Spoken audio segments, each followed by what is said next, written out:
Jim Rouse, probably one of the most remarkable people that I've ever met. He had very strong personal beliefs and had a tremendous influence on other people. But Rouse was a visionary. He could see far into the future. He was just a remarkable man and accomplished so much and cared so much for people.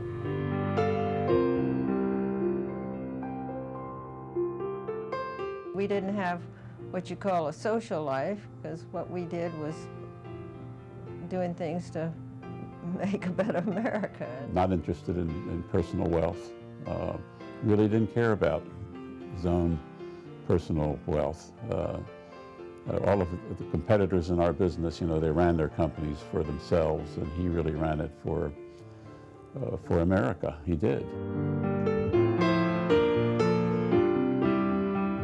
Did he change America? Did he change? Yes, he did. He changed the attitudes of America.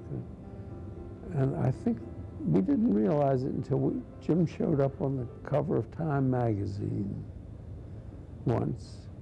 And some of us really realized the national effect that Jim had.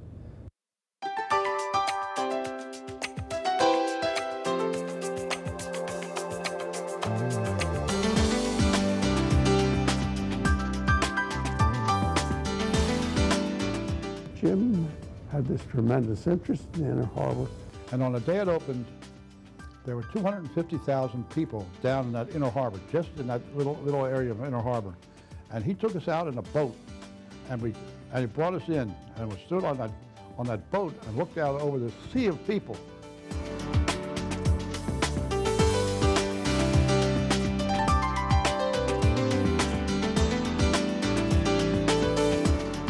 It was a very, very hot day, and but people were just chock-a-block down the streets, all over the place. It was amazing. Now, he was used to things like that, but to me, that was really a great, great day. And so we then tracked it week after week after week, and it just didn't stop. So we knew we had a winner.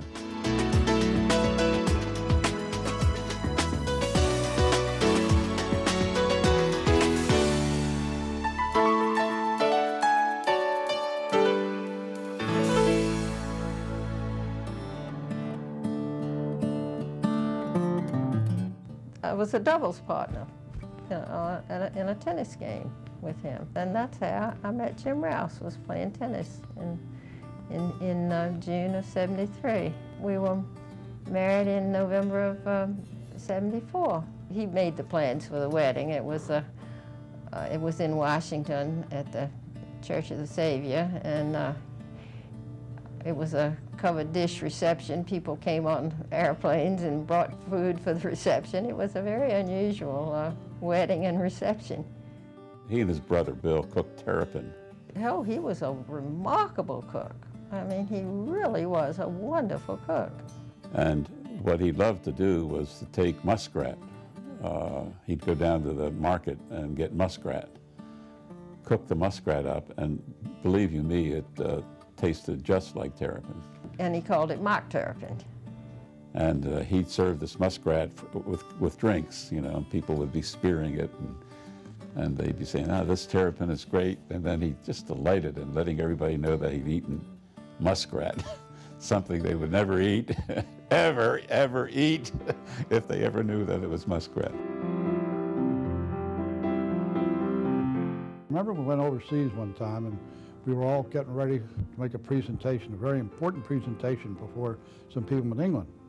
And we were getting all ready, all nervous, and I said to Mr. Rouse, "What are you going to say?" He says, "I don't know, Donald. I haven't started to get my speech together." He got about 5 minutes before the thing was, and he got up and made a magnificent speech. He was just absolutely great. Everywhere he went, he was great.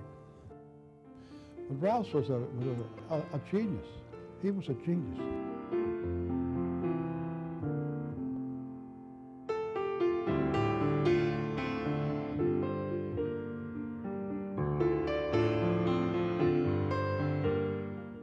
This is a Bible that Jim Rouse gave me when I took over the Rouse Company.